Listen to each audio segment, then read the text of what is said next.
नमस्कार। एक महत्त्वाचा विषय, एखाद्या विषयामध्ये जाणीवपूर्वक एखाद्याची बदनामी करायची असेल किंवा एखाद्या विषयाला वाढवायचं असेल तर ते कसं केलं जातं आणि अंगावर आल्यावर माफी मागून मोकळं कसं होता येतं याचं हे उत्तम उदाहरण आहे। तुम्हाला या व्हिडिओमध्ये एक बातमी पण दिसेल आणि ती मी तुम्हाला दाखवणार पण आहे। साधारणतः 29 एप्रिलची ही बातमी आहे आणि या बातमीमध्ये कर्ज माफी या नावाखाली एक बातमी दिली गेलेली आहे। आरबीआयने कर्ज माफी केल्याची बातमी दिली गेलेली आहे। ही बातमी लोकमतनं छापली आहे। त्या बातमीमध्ये वेगवेगळ्या कर्जमाफी दिलेल्या माणसांच्या सोबत आणखी एक नाव प्रकर्षानं लिहिलेलं आहे आणि ते म्हणजे रामदेव बाबा। रामदेव बाबाची कोणती कंपनी आहे हे पण यात लिहिलेलं आहे। रिझर्व्ह बँकेची माहिती, काँग्रेसचा सरकारवर निशाणा, चोक्सी रामदेव बाबांसह बड्या मंडळींचे 68,000 कोटी केले माफ, अशी ती बातमी आहे। मुळात या सगळ्या प्रक्रियेत माफी हा शब्द कुठेच नाहीये, निर्लेखन हा शब्द आहे, ज्याला इंग्रजीत राईट ऑफ असं म्हणतात। विलफुल डिफॉल्टरचा राईट ऑफ, याला माफी अशा स्वरूपात मांडलं जाणं आणि त्यानंतर रामदेव बाबांचं नाव येणं हे देखील खूप गंभीर आणि महत्त्वपूर्ण आहे। लोकमत आणि अन्य वर्तमानपत्रांच्या सोबत आणखी एका व्यक्तीने हे नाव घेतलं होतं, ते म्हणजे प्रशांत भूषण, ज्यांनी ट्विटरवर रामदेव बाबांचं कर्ज माफ केल्याचं लिहिलेलं होतं आणि काही काळानंतर प्रशांत भूषण यांनी ती माफी मागितली होती। आता प्रशांत भूषण यांनी माफी मागितल्यानंतर म्हणजे 29 एप्रिलची ही बातमी तुम्ही बघताय, 29 एप्रिल, आणि मी तुम्हाला आज जे वर्तमानपत्र दाखवतोय ते आहे साधारणतः 4 मेचं म्हणजे आजचं, ज्यात ही दिलगिरी लोकमतनं व्यक्त केलेली आहे आणि या दिलगिरीत लोकमत लिहितं, बँकांनी काही उद्योजकांची कर्ज निर्लेखित केल्यासंबंधीच्या बातम्या लोकमत 29 व 30 एप्रिलच्या अंकात प्रकाशित झाल्या होत्या। म्हणजे 29लाही छापली आहे, 30लाही छापली आहे आणि इथे आता शब्द वापरलाय निर्लेखित केल्या असल्यासंबंधीच्या बातम्या। खुलाशात निर्लेखित म्हटलंय, बातमीत माफ केले असं म्हटलंय।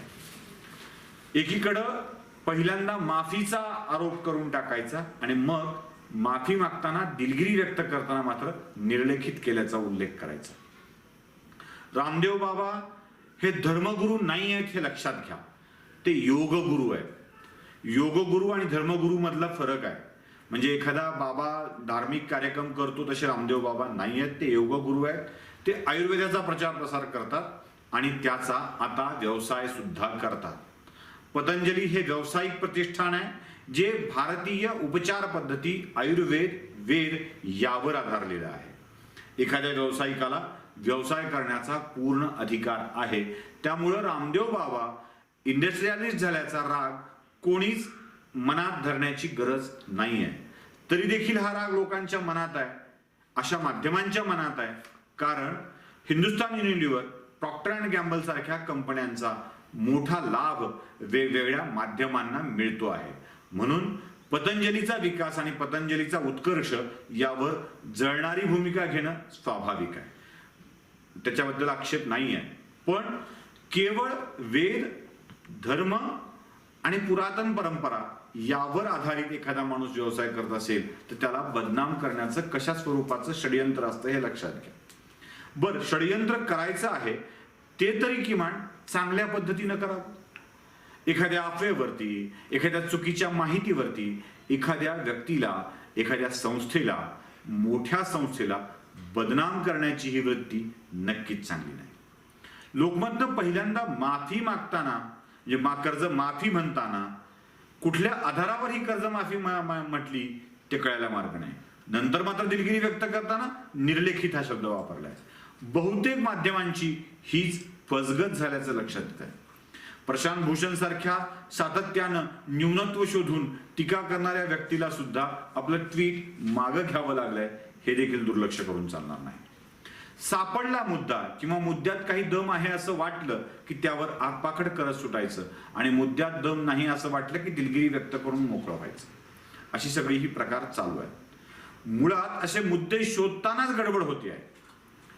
एखाद्या व्यक्तीला जाणीवपूर्वक ठरवून अटॅक करण्यासाठीची ही पद्धत अवलंबली जाते असं वाटतंय। नॉन इश्यूचा इश्यू करायचा आणि त्यावरती एक गदारोळ माजवायचा, एक कंपू तयार करायचा आणि त्या कंपूनी सातत्यानं हे असं घडतंय असंच घडतंय असा आरोप करत राहायचा. आणि याच्या विरुद्धची बाजू कोणी मांडणार असेल तर त्याच्यावर जात, धर्म, पक्ष, 40 पैसे, भक्त, गुलाम असले शिक्के मारून मोकळा व्हायचं. मुळात हा इश्यू होता का? रामदेव बाबा ह्यात लिप्त होते का? किंवा रामदेव बाबाचे सहकारी यात लिप्त होते का? असा मुद्दा कोणीच विचारात आणला नाही. निघालं रामदेव बाबाचं नाव, सगळे टीका करत सुटले, कारण ही संधी असते. अशा स्वरूपाचे मुद्दे काढणाऱ्या आणि ते लोकांच्या समोर देणाऱ्या माणसांचं देखील मला आश्चर्य वाटतं. हे असं तोंडघशी पडावं लागतं. तोंडघशी पडण्यापेक्षा मुद्द्यांचा साकल्यानं विचार करून जर ते मांडले गेले तर अधिक बरं होईल असं मला वाटतं. आज प्रशांत भूषण आणि लोकमत ही दोघ जण तोंडघशी पडली. अनेकांनी असंच केलंय, अनेक माध्यमांनी याला माफीच म्हटलंय, अनेकांनी रामदेव बाबांचं नाव घेतलंय. आता या लोकांच्या सोबत रामदेव बाबांनी खरं तर लीगल लढाई लढायला हवी, पण या देशातल्या माणसांसोबत काम करायचं असल्यामुळं बाबांनी कदाचित तो निर्णय घेतलेला नसावा. पण रामदेव बाबाचं यश, रामदेव बाबांचं व्यावसायिक यश, मी नुसतं यश म्हणत नाही, व्यावसायिक यश, आणि ते भारतीय धर्मावर आधारलेलं यश असल्यामुळं अनेकांच्या डोक्यात ते खुपतंय. कारण आमच्यातलं कोणी आमचाच विषय घेऊन यशस्वी होणार असेल आणि ते मला जमलेलं नसेल तर त्याच्याबाबत माझ्या मनामध्ये असूया स्वाभाविकपणे असते.